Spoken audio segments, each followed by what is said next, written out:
Bonjour à vous, la King. Hello, Hanan. Comment allez-vous ce matin? Very well, thank you. Good Robert, morning. good morning. Bright colors. Pink, yellow. Yeah, blue. Yes. They make you happy. Yeah, they do. Happy Yeah, colors, happy. yeah. Alors, What do you have for us today? Well, today I'll be talking about tourism in South Sudan. And yes, tourism in South Sudan. Do you know that Sudan has more than twice the number of pyramids you have in Egypt?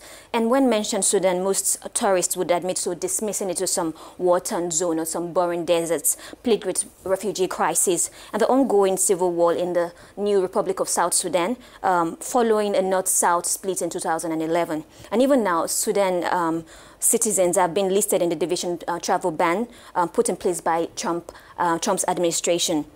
So I'm not sure, and I'm not sure that the promotion of these antiquities is of priority for Omar al-Bashir, beg your pardon, president of Sudan, who took over through a military coup in 1989. So it's really up to travelers to take up that initiative. And indeed, with Egypt still recovering from a huge slump in visitors following the series of air crashes, Sudan makes the ideal alternative, adding to the fact that there are zero crowd and touts.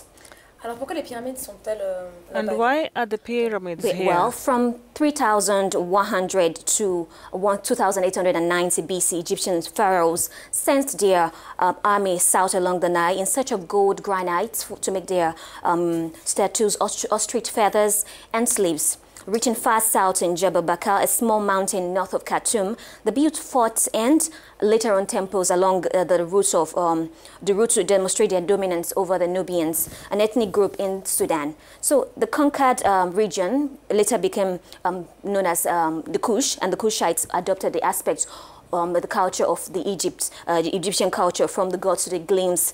And when the Egyptian empire finally collapsed in 1070 BC, the Nubians were freed. However, the religion of Amun ran deep for years, for as long as 300 years. And later on, a famous king called Alara, a king of Kush, spearheaded the renaissance of the culture, the Egyptian culture, even the reconstruction of some of these pyramids. And it continued, the construction continued for years, even when we had the black pharaohs who ruled over Egypt for almost 100 years. So at the peak of their reign, under the command of the famous Kushites famous king called Tahaka, their territory stretched over to Libya, to Palestine, and the crown of the king had two cobras on it, one for Nubia and the other one for Egypt, indicating the close relationship they had with Egypt. And the last great burial site of the royal black pharaoh was Meroe, an ancient city in the east bank of Nile, a famous destination in Sudan.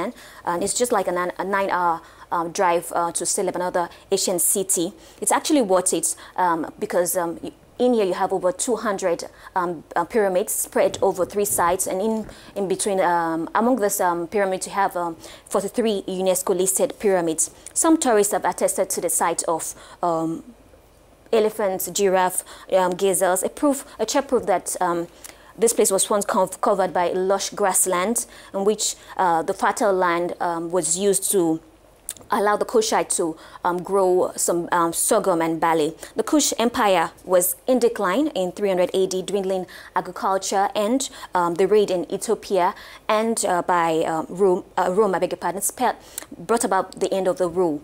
So the introduction of Christianity and Islam followed, and the worship of the Ammon god began to fade away. But as you have seen on the illustration, even though time had weathered the outer stone, but the legend of the kings and the queen continued to live on. But as long as visitors continue to travel to Sudan, I'm sure that their will for immortality would continue.